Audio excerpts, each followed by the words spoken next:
Reformation began as a theological dispute, but it quickly morphed into a political, a territorial, even a military one.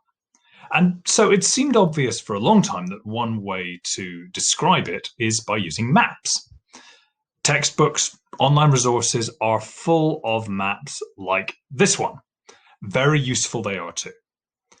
But for today, I want you to notice an oddity. Normally, we tell students that there are two main varieties of Protestant Christianity, Lutheranism and Calvinism. The term Calvinist itself is problematic, but let's not go there today. This map, and there are many others like it, you will see shows England as something else. And it also applies this Anglicanism to the year 1555, when England had actually just been fully reconciled to Rome and to Catholicism. But again, let's not be picky. In fact, this is one of the more detailed maps with several minor variants represented. But if we look at broader brush depictions, we see that the same category, Anglican, is one of only four that makes the cut. And the choice of colour on some of these maps for this Anglicanism doesn't suggest that it's some kind of minor variation, but something genuinely distinct. I mean, in this one, the sort of imperial purple of it almost leaps off the page. And this isn't just a peculiarity of maps produced by English scholars for the English market. You might think that the Italians wouldn't have a dog in this fight, in these intra-Protestant definitional quarrels. And it's true that the colour of England here is more subtly different. But the key plainly indicates that in 1598, and I want you to remember that date, England is majority Anglican.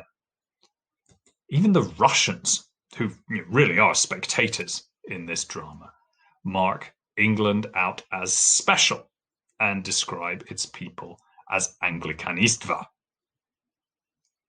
So let's be clear. This kind of thing is simply wrong. The English Reformation was not, from the beginning, something different from its European brethren. To use the word Anglican to describe it, at least until we get past the era of the English Civil War and the Cromwellian Republic, is just anachronistic and indeed actively misleading. Now, map makers tend to be conservative, but some of them are catching up with this, to nail my own colours to the mast, so to speak. My own recently published historical atlas of Christianity uses an image like this, in which 16th century England is in Calvinist blue, slightly mottled with Catholic pink, and there are no Anglicans in sight. Now, given that that's my view, you might think that this lecture on England's Anglican Reformation is going to be a short one.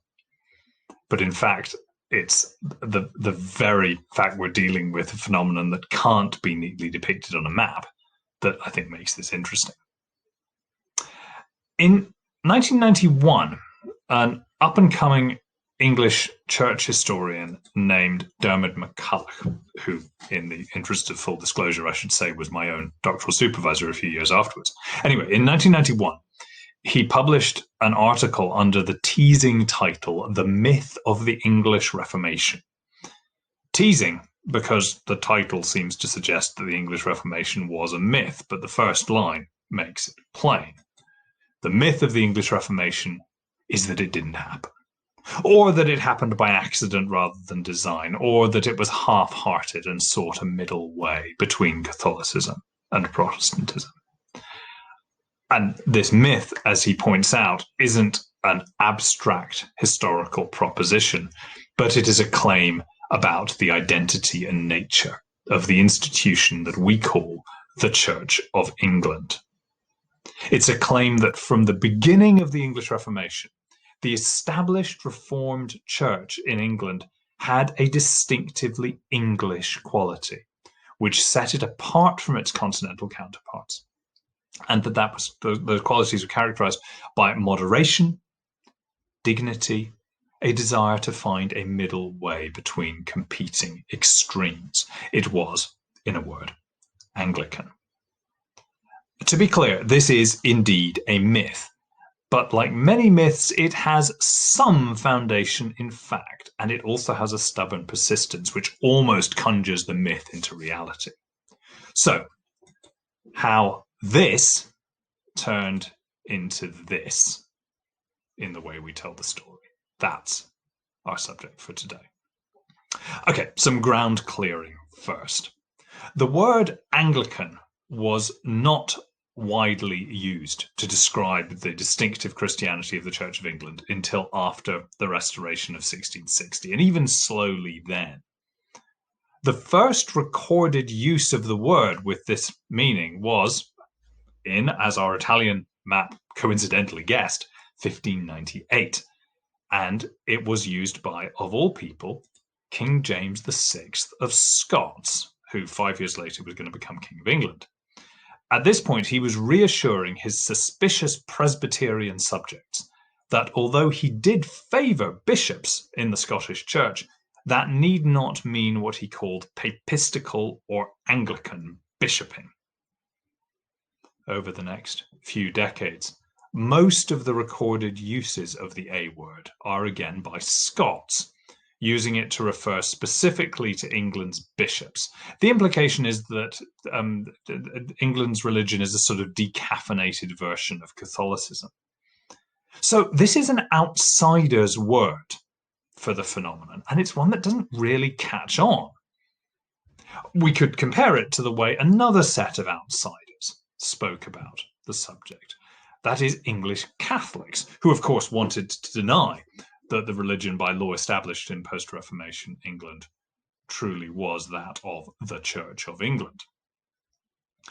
In 1616, an English Catholic named Thomas Harrop, an exile, was trying to argue that Protestants were hopelessly divided amongst themselves. He reached for a term to distinguish England's variant, and he came up with Anglicanism. And this is how he explained that neologism. He said, "I call the religion of England Anglicanism because it, among the rest, hath no one especial author." So not like Lutheranism or Calvinism that follow a single heretic. Instead, it's set forth by the Prince and Parliament. But then Harrop's whole point was to argue that Protestantism was a kaleidoscope of quarrelling variety, and so he wanted to proliferate subdivisions as much as he could. For whatever reason, Anglican didn't catch on. Anglican doesn't fare much better, apart from a few Scots. Only during and after the Civil War was the word Anglican picked up south of the border, as we'll see. Before that religion, the distinctive religion of the pre-war Church of England was restored in 1660, especially before it was assaulted in 1640. It's just anachronistic to refer to Anglicanism. There was no such thing. What there was a Church of England, the Ecclesia Anglicana. But those terms are problematic too. Before the Reformation, the Church of England was a geographical expression, the way of referring to a portion of the universal Church Catholic, which happens to be found in one kingdom. It was not a distinctive entity. And it's also an expression that doesn't need to be used very often. The Venerable Bede, my neighbour in Durham, had spoken of the English people as having an ecclesiastical history. But he didn't invoke Ecclesia Anglicana. The term only came into regular use from the 12th century onwards. In later medieval England, substantial uses of the Latin phrase and its English counterpart were commonest in two revealing contexts. The first of those is in Magna Carta, whose first clause in all its variant versions opens with the stirring promise that in perpetuum quod Anglicana ecclesia libera sit, or as the English edition of 1503 put it, perpetually that the Church of England be free, with all its rights and liberties. The second place you find talk of the Church of England is in relation to St. Thomas Becket, who was regularly described as a martyr for the rights and liberties of the Church of England. One of the best-known accounts of Becket in the late Middle Ages has him telling King Henry II that I am the head of the Church of England, and am to you, Sir King, your ghostly father. What distinguishes these two cases, Magna Carta and Becket, is that they are about the Church's relationship with the king. Because the king is one of the few things that, in practice, ties the two provinces of Canterbury and York together. Most of the time, despite the Archbishop of Canterbury's nebulous title of Primate of all England, the two provinces of the English Church ran their own affairs. There is no such institution in the late Middle Ages as the Church of England.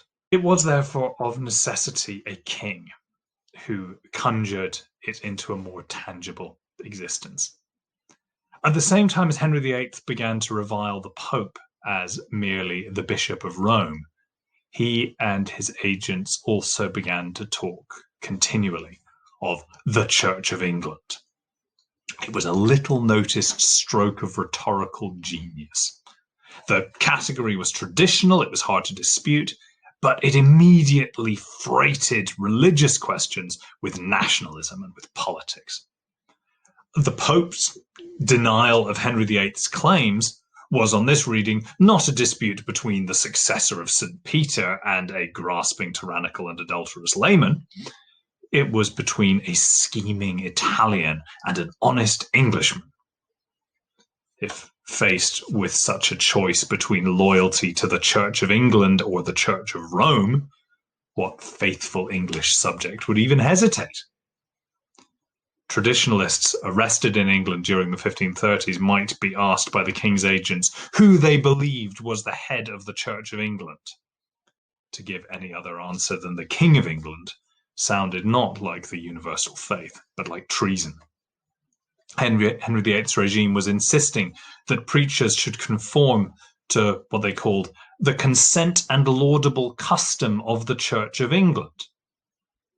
How can anyone oppose that cocktail of bland truism spiked with heresy? By the time you've pointed out that the Church of England is a geographical expression, not an entity with the capacity to consent to anything, your audience are deciding whether you're a hair-splitting pedant or a traitor. The most famous, maybe the most dangerous of all of Henry VIII's English opponents, the Yorkist Prince and Cardinal Reginald Pole, understood the terms that had been set for the debate and embraced them. He claimed boldly that if a choice had to be made, Roma est mihi patria, Rome is my country. A commendably straightforward claim, but also a propaganda gift to his enemies. Meanwhile, Henry VIII's Act of Supremacy, the legal cornerstone of his Reformation, asserted that he was the supreme head, or at least the supreme head in earth, a perfunctory nod to the safely distant authority of Christ, the supreme head of an entity which was described awkwardly as the Church of England called Anglicana Ecclesia. That awkwardness is a sign that the ink isn't dry on this new terminology yet. But already, the Church of England was becoming what it would remain, an institution whose name asserted that it comprised the whole nation, even though it didn't do so then and never has done since. Was there anything Anglican in the modern sense about these Henrician beginnings? Modern Anglicans, understandably sensitive to the jibe that their church is an accidental byproduct of a king's lusts, have generally not wanted to play up their debt to Henry VIII. But it's there. The link isn't so much to the doctrinal and ceremonial hodgepodge of Henry's church as to the rhetoric that he wove around his incoherent religious settlement, a rhetoric that many of his subjects found deeply compelling and remained loyal to long after his death. Henry VIII was the true begetter of that most Anglican of ideas, the via media, the middle way. He constantly claimed to be trying to find a moderate path between the extremists who beset England on every side, calling each other papist and heretic, while he, their divinely appointed king, was simply trying to unite them around God's truth. In 1545, barely a year before his death, at the end of an abrasive parliamentary session, the king addressed both houses of parliament in these terms, begging them to be united in brotherly love, weeping as he made the appeal. According to our witnesses, many of the audience wept too. Say what you like about Henry VIII, he understood that monarchy is largely about theatre. And in that sense, if not in any other, he was good at his job. In fact, though, Henry's ill-defined middle way was not what we would nowadays call moderate. And not simply in the sense that anyone can make themselves moderate by choosing the right extremists to position themselves between. But nowadays, we don't normally expect moderation to be quite so ferocious. If Henry's speech to Parliament in 1545 was one face of this moderation, he'd shown another one 5 years earlier, on the 30th of June, 1540, when he'd arranged for 3 papal loyalists to be hanged, drawn, and quartered for treason, alongside these 3 gents, 3 evangelicals who were being burned for heresy. That double-edged mass execution reminds us that moderation is a word whose meaning has shifted over the centuries. In the Tudor age, it referred to an active process, something done forcefully by one person to another. It meant something like disciplining or bridling. It's a sense which now survives chiefly in the title moderator given to certain officials. For another clue to this kind of moderation, look at the official English Bible published. Well, let's look at a couple of them. First of all, this first ever full English Bible published in 1535. It's adorned with a splendid title page whose series of biblical scenes laid out the evangelical reformist theological message. In pride of place, there, centered in the sun, is the Hebrew name of God, the closest that Protestants would allow themselves to get to depicting the indescribable deity. And there, at the bottom, in amongst all these biblical and divine images, flanked by King David on one side and St. Paul on the other, as if he belongs in their company, is the King of England, with his official seal, in case you had any doubt. And you might think that that was jaw-dropping enough. And now look at the first fully official version, published in 1539. Now the drama is all about the king. And in Holbein's woodcut, this is no longer a generic English king, but an unmistakably specific potato-faced individual, handing out verbum Dei, the word of God, to his people. And down below, the people gratefully receive it with cries of Vivat Rex, and from a couple of unlearned people in the crowd, God save the king. And in case you missed it, you're almost supposed to miss it, notice the most jaw-dropping element of all. There, squeezed in at the top, scarcely able to get a word in edgeways, is Christ himself. This is what Henry VIII meant by the moderate middle way. In the second edition of this Bible, in 1540, the year of that gruesome mass execution, Archbishop Cranmer added a preface to the Bible that made the point in slightly more decorous terms. He described 2 parallel dangers for England's incipient Reformation: that foot-dragging papists would hold it back, and that over-eager zealots would race too far ahead.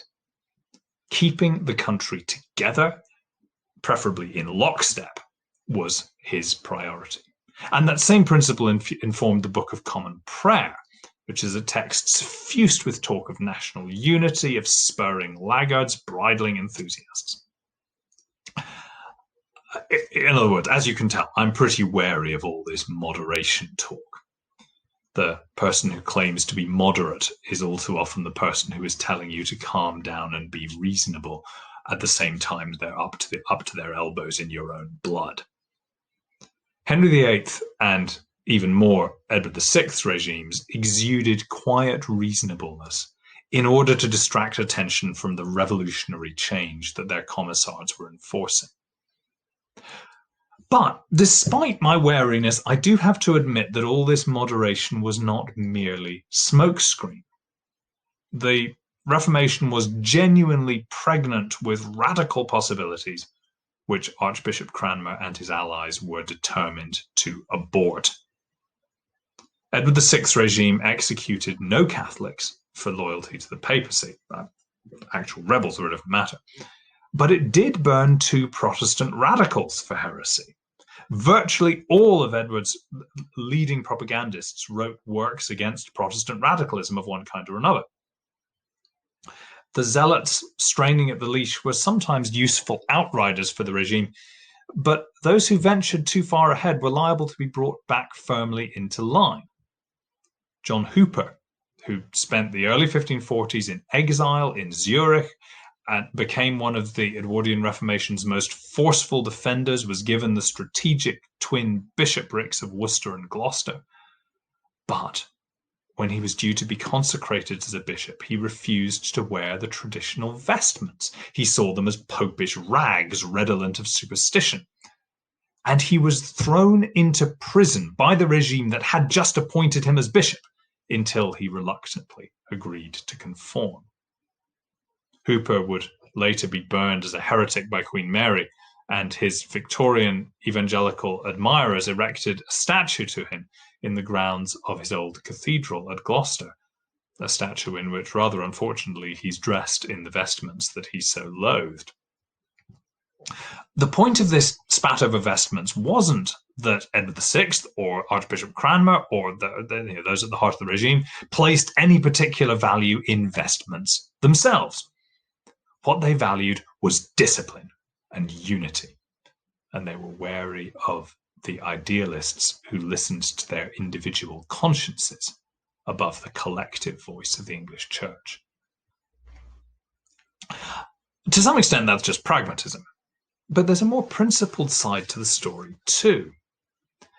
By the mid-16th century, Europe is well on the way to this point, to being polarized into sharply defined Protestant and Catholic camps. But the process wasn't yet complete, and plenty of earnest and conscientious Christians deeply regretted it. Many still hoped to find a genuine middle way, to assimilate Luther and his evangelical followers into Catholic Christendom, like so many reformers had been assimilated before. The theological hero of these efforts at compromise was Martin Butzer, a Protestant reformer from Strasbourg, John Calvin's mentor, but also the great conciliator, the great believer in the power of dialogue. It never worked, but it came close. Reginald Pole was very interested. In the 1540s, the Prince Archbishop of Cologne, Hermann von Wied, became a hero for these idealistic centrists. He drew on Butzer and other Irenic Protestants in a doomed attempt to walk the knife edge of evangelical Catholic reform in what was a strategically pivotal diocese. But he's not alone. In the early 1550s, John Hamilton, the Archbishop of St Andrews, drew on von Wied and some of these other efforts to attempt a Catholic Reformation of this kind in Scotland. There were parallel efforts in Sweden, in Hungary, even in France. Archbishop Cranmer in England is very drawn by this kind of thinking. He admires von Wied, and in one of his greatest theological coups, Cranmer manages to persuade Martin Butzer himself to come to England and take up a professorship in Cambridge after war had forced him into exile. in the event, the climate in the fens ruined Bute's health and he died after less than 2 years in England. But it was a kindly thought. And the notion that England's Reformation might be muted and inclusive in its nature doesn't die with him. Under Edward VI, there were cautious voices talking of return, not to Rome, but to what loyal nostalgia had come to see as the moderate Reformation of Henry VIII. People who had swallowed the old king's anti-papalism and his fastidious dislike of superstition, but didn't want to embrace the full-throated Protestant Reformation of his son. You may remember in the second lecture of this series meeting the Kentish schoolmaster John Proctor, who coined the word deformation and openly opposed Edward VI Reformation. But he also opposed what he called the Pope's false-forged power. He deplored how England had in former generations been trained in worshipping stocks and stones. He celebrated the advent of the English Bible, that comfortable treasure of God's sweet word. Or, again, the distinguished Cambridge theologian John Redman, who lambasted popish superstitions, but also saw Edward VI reformers as worse than pagans and infidels. Henry VIII's Reformation might have been doctrinally incoherent, but some, at least, of his subjects found it appealing. Under Edward VI, these latter-day Henricians were a curiosity. Whether they were a significant voice under Mary I's Catholic Restoration is less clear. They accepted reconciliation with Rome, but in some cases apparently with a pang of regret that the moderate Reformation they dreamt of was now impossible.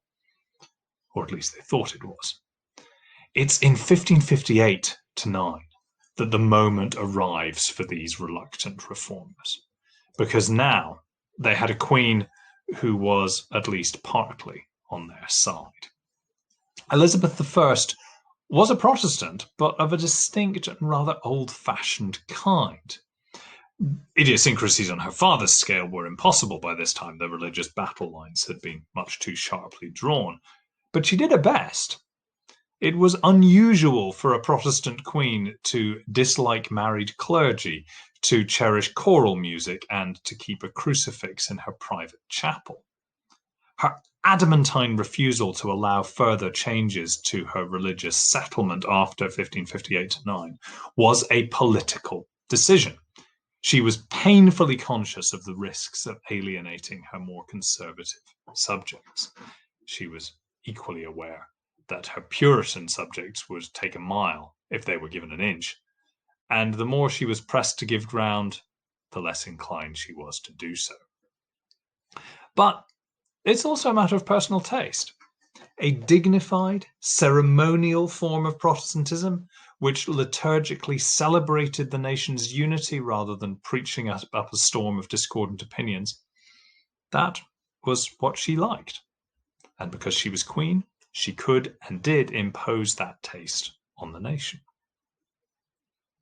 Most of her subjects conformed to this settlement, some contentedly, some chafing at it in some way or other. But a few began to be positive enthusiasts for it. This emerging movement, the first beginnings of what would eventually become Anglicanism, had three strands.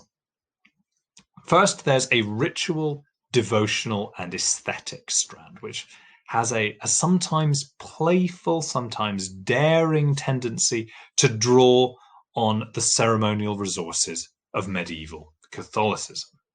The Puritans were wary of embracing any rites or practices that were reminiscent of the old ways, even if there was nothing inherently offensive about them. But these ceremonialists, a group whom one historian calls avant-garde conformists, they were instead eager to rescue and repurpose as much of their Catholic heritage as they could.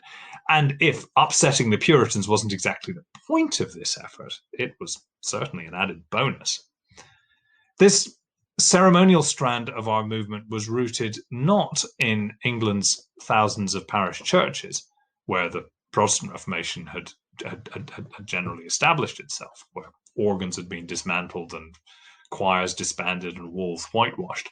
Instead, this ceremonialism was incubated in cathedrals and a handful of other unusual churches, places which, by some quirk of their funding or patronage, had held on to some of the old furnishings and patterns. Above all, that meant the weirdest church in England, Westminster Abbey, which was not an abbey anymore, but very appropriately a royal peculiar, essentially a cathedral with no bishop, a church with no parish, a free-floating ecclesiastical entity answerable only to the crown. Westminster and other places served as reservoirs in which this textured, arch, ceremonial form of Protestantism could persist, even as it was drained out of most of the rest of England. These were places where choral music flourished. And if that music was written by crypto-Catholics like Thomas Tallis or open Catholics like William Byrd, well, so what? The Queen's insistence on the legitimacy of these practices, her stout defense of the prayer book ceremonial in particular, gave courage to those who cherished them. By the end of the century, a new generation of preachers, many of whom had come up through Westminster or the Chapel Royal, were defending these practices not just as legitimate, but as pious, enriching, edifying, certainly more so than the austerity of Calvinism, in which, in their caricature of it, public worship consisted of little more than interminable preaching. The prince amongst these clerics was Lancelot Andrewes, the Dean of Westminster from 1601, later Bishop of Winchester. For all of the disdain for too much preaching, Andrewes was by all accounts one of the finest preachers of his generation. He had a gift for finding rich layers of spiritual nourishment in traditional practice. So that's one strand. A second centered on the perennially explosive issues of jurisdiction and polity. Puritans had never liked bishops, and not only on account of the vestments that Hooper had disliked and that Andrewes is proudly sporting here. The whole office of bishop smells to Puritans of popish lordliness rather than Christ-like humility. And their repeated experience of Elizabethan bishops cracking down on them does not soften their views. By the 1570s, the Puritans' hopes that bishops might evolve into something more acceptable, they might be rebranded as superintendents, that's given way to blunt demands that the entire office needs to be swept away. In its place, Puritans want a more conciliar structure. The Scottish Church begins doing this in the early 1580s, replacing bishops with elected synods of ministers called presbyteries. And for many English Puritans, this becomes the great ideal to be cherished. In response to that, the establishment's defense of the status quo hardens. To begin with, the regime simply argues that episcopacy, government by bishops, is legitimate in God's eyes. But that feels like a feeble position, and soon they begin to advance positive arguments in its favour.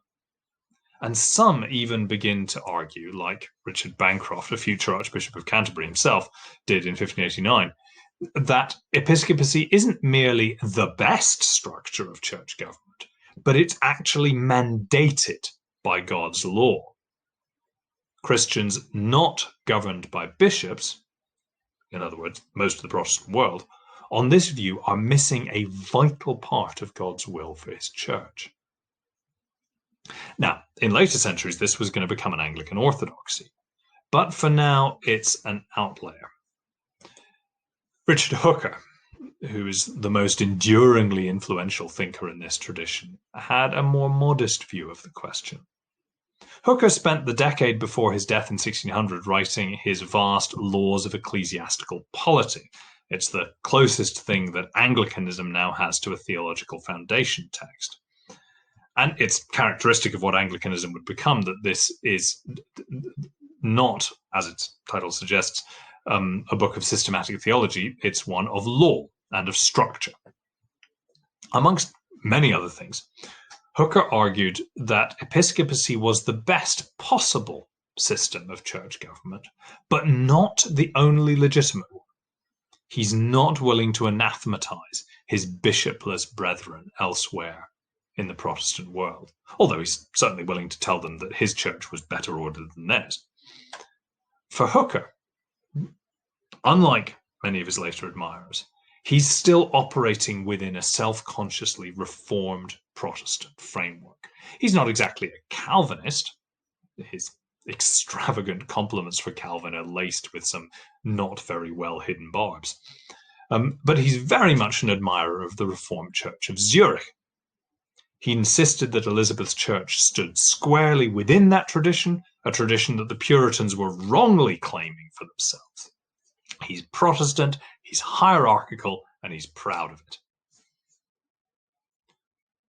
The third strand of this proto-Anglicanism is more explicitly theological. And here we need to talk about Reformed Protestantism's great doctrinal shibboleth, Calvinist predestination. As I mentioned in the last lecture, predestination, the doctrine that all human beings have our eternal fate, salvation or damnation, heaven or hell, decided irrevocably for us before the creation of the world. That doctrine is more or less the doctrinal consensus of the English Church in the decades around 1600. But the consensus is never universal, and it's never stable. That doctrine was much more appealing to 16th and 17th century Christians than it instinctively seems to us in our own age, incorrigible egotists and individualists that we are. But it's never been universally popular. Plenty of those who supported predestination disagreed over its finer points, and those disagreements kept the issue bubbling away. Theologians like William Perkins, the first English Protestant writer to find a truly international readership, devoted enormous effort to resolving the pastoral problems that the doctrine of predestination caused. But no matter how subtle and humane Perkins's efforts were, they themselves testify to a persistent problem. In every country where Calvinist predestination became an orthodoxy, it also provoked opposition from within the Calvinist fold. England was, in this respect at least, at one with its sister Reformed churches. What brought English anti-predestinarians out into the open, ironically enough, was the Synod of Dort, the international Calvinist synod of 1618 to 19, in which the English fully participated and which, with the full support of the English participants, reaffirmed a stiff doctrine of predestination and stamped down a Dutch anti-predestinarian movement. It should have been a moment of Calvinist triumph. Instead, the publicity that it gave to the dispute awakened English predestinarians, as one of them put it, from a dead sleep. And it made the synod's hardline doctrines look like a contentious and indeed a foreign partisan position, rather than a settled orthodoxy. Predestination had always felt ethically counterintuitive, for all the formidable theological rationale behind it. And that feeling now became the glue which brought Lancelot Andrews's ceremonialism and Richard Hooker's Episcopalianism together into a newly energized movement to celebrate the distinctive heritage of the Church of England. The fiercest partisan of the new unorthodoxy was the future Bishop Richard Montague, who in an anti-predestinarian tract from 1624 did something that no English Protestant had dared to do before. He used the notion of the English Church as moderate to position itself halfway between Geneva and Rome. To most of his contemporaries, that was as shocking as claiming to position yourself halfway between good and evil. And the shock is part of the point. These folks are like modern cultural conservatives, mischievously tweaking the nose of the politically correct establishment in the hope of the priceless endorsement of being cancelled. These proto-Anglicans are the masters of plausible deniability and of dog whistle politics, never quite saying out loud what the Puritans were sure they really meant, enjoying nothing more than making their opponents' earnest seriousness look humorless, choosing their challenges and their innovations so as to split and to wrong-foot the opposition. Challenges such as, when was the Church of England founded? Staunch Protestants like John Fox, the martyrologist, were queasy about asserting any continuity between their church and the medieval church.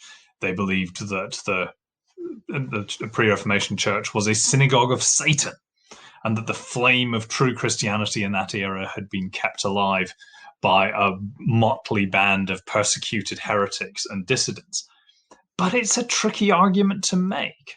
And even if you manage to trace an unbroken chain of medieval heretics, you're left claiming some pretty iffy characters as part of the true church, and also excluding some otherwise bona fide saints simply because of their loyalty to Rome. Even if that could be done, there's a more serious problem, which is the evident institutional continuity between the pre- and post-Reformation churches. The Church of England's finances, its structures, its laws, even its buildings had been updated piecemeal and partially. They weren't dismantled and refounded. The English Reformation is never a revolution. There is no year zero. Queen Elizabeth's first Archbishop of Canterbury, Matthew Parker, a staunch Protestant, but one of the Queen's own stamp, celebrated the fact that he was the 70th holder of his office, not the pioneer of a newly founded church. And if the church's own institutions couldn't let go of their medieval privileges and pedigrees, that's doubly true for the families of Welsh adventurers and Scottish princes who had declared themselves to be the Church of England's supreme heads and governors. Monarchy is, by its very nature, deeply and unavoidably invested in the notion of unbroken, centuries-long precedent. If all of those kings and queens had been mere dupes or co-conspirators of Antichrist, well, then what becomes of the ancient majesty of the English crown? Better by far to think that the medieval church was a true Christian church that had stumbled into error, but which merely needed to be reformed, not overthrown. In which case, surely parts of its heritage should be reclaimed and celebrated. Why should Rome have all the best tunes? Which is to say, it's no surprise that this whole ceremonialist pattern of thinking is particularly appealing to kings and queens and their most ardent supporters. The ceremonial revival was predominantly a movement by clergymen for clergymen, and we've been looking at a lot of glowering portraits of men in frocks, but it did win over some prominent lay people. By far the most important of them was James VI and I's surviving son, who in 1625 became King Charles I. James had been intrigued by the ceremonialists. He'd made Lancelot Andrews a bishop, but he was canny enough to keep the parties balanced in his church, and no one was able to take his support for granted. Charles was entranced by the ceremonialists and untroubled by notions of political pragmatism. He became a true believer, and he packed the ceremonialists steadily onto the bishop's bench. In particular, he made the combative, committed ceremonialist William Laud Bishop of London, and then from 1633 Archbishop of Canterbury. And historians call the 1630s the era of Laudianism. What that meant depended on who you were. For Laud's allies, This was a flowering of theological and liturgical creativity after the arid years of Calvinist dominance. Rich spiritual explorations within traditionalism were being undertaken by figures as diverse as John Cuson, the future Bishop of Durham, George Herbert, the priest-poet of Wiltshire, Nicholas Ferrer, the foundation of a religious community at Little Gidding in Cambridgeshire, which had a tang of monasticism about it. The legacy of these so-called Caroline divines has been treasured within Anglicanism since, and rightly so. The other side of Laud's revolution is not so widely celebrated now. He demanded and enforced strict continuity to his new ritual norms. In particular, he overruled the common pattern whereby communion tables were brought down into the nave for communion so that people might gather around the Lord's table to share the Lord's Supper. Laud insisted that they should instead be returned to the east end of church buildings like Catholic altars, and set about with rails, cutting them off from the people, as in this surviving example from the 1630s from Merton in Norfolk. This sort of pattern is common in Anglican churches worldwide nowadays, but in its time, placing tables altar-wise, as they said, felt as if the Reformation itself was being undone. It's a deeply divisive symbol, railing altars like this. To its opponents, it's a symbol of clerical exclusivity and superiority. It's a turn towards superstition, which again shuts the common people out of what had briefly looked like it might become their church. Plenty of ministers, as well as lay people, bridled at the new rules, dragged their feet, or actively opposed them. But neither Laud nor the king would brook resistance. The Laudian persecution of the 1630s shouldn't be overdone. I mean, if you were an anti-Laudian, your career was in danger, not your life. Although there were imprisonments, and in one notorious case in 1637, 3 outspoken critics of the changes had their ears cut off. Even so, if this is moderation, this is a moderation of Henry VIII's kind, not the modern sort. And it might well have succeeded. A great many of the English disliked these innovations, but others supported them. There was a decades-long habit of obedience. The resources of both soft and hard power standing behind the English church were formidable. But Scotland, that's another matter. Charles's northern kingdom was, in principle, a completely separate realm, which just happens to share a king with its southern neighbour. And Scotland was home both to a much more purist Calvinist church and to a much less tame political culture. Charles's father, James VI and First, had had enough experience in the rodeo of Scottish politics to have some sense of when a king could push his luck and when he should simply try to hang on. Charles, who never lost his Scottish accent, nevertheless, like many long-term expats, never understood his native country as well as he thought he did. And in any case, shrewdly picking his battles was just not in his nature. Tidiness and good order were, and in this case, that meant imposing a version of the Church of England's structures, its bishops, even its Book of Common Prayer, onto Scotland.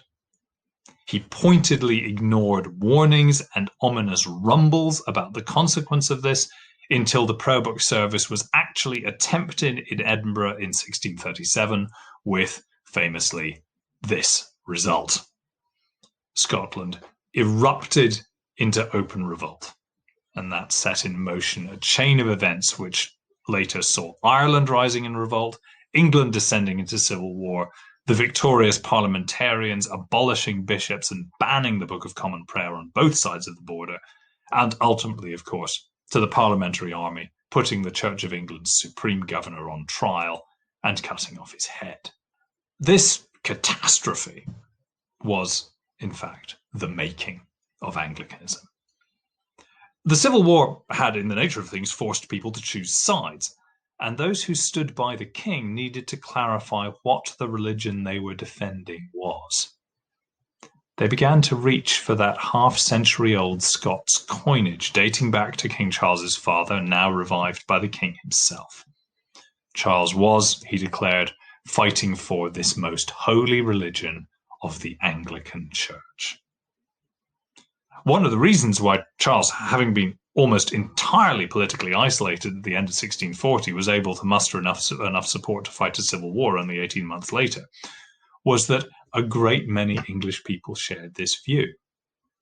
They may not have identified with Archbishop Laud's full slate of changes, but they did value the Book of Common Prayer that Puritans so reviled.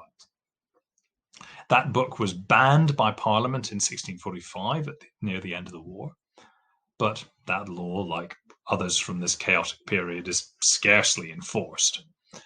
The bishops were deprived of office, and those who were seen as a political threat to the new regime were hunted down or driven abroad. Laud himself was beheaded. But the parliamentary and republican regimes of the 1640s and 50s are remarkably relaxed about bishops who chose to stay out of politics. Some of them remained in England and at large throughout the 1640s and 50s, operating more or less freely and ordaining enormous numbers of priests. Now, make no mistake, this era of disestablishment was certainly hard for these traditionalist prayer book Protestants. Their sufferings, their deprivations were real, but the period did give them two gifts. First of all, freedom. No longer subject to suspicious episcopal discipline and to the straitjacket of national common prayer, they could indulge their playfulness and tendency to liturgical experiment like never before. Jeremy Taylor was a protege of Archbishop Laud, a chaplain to Charles I, but the experience of defeat converted him to the cause of religious toleration, and his devotional works like this became hugely influential, drawing on the liturgy and the deeper Catholic tradition, while remaining firmly within the Protestant camp. And alongside the freedom that came from being cast out came the gift of identity. Up till then, this kind of religion didn't have a name. It hadn't needed it. Historians have coined various awkward terms to describe it, but the point is that people at the time didn't really want one. It's just the religion of those who conform to the Church of England. But now that the established church has been taken over by Presbyterians and radicals, these folks are forced to work out who they really are. And some of them begin to use the word Anglican, and not just because of its royalist and nationalist pedigree. It's a route into the kind of piety that Jeremy Taylor is signalling in this book. Notice the way his title page claims that his prayers are according to the manner of the ancient church. Anglican conjures up images of the original, the ancient church of the Anglo-Saxons, before popes started making overweening claims and imposing hair-splitting doctrinal tests. This is a way of answering one of the most unsettling Roman Catholic arguments against the Reformation, the charge of innovation. The question, where was your church before Luther?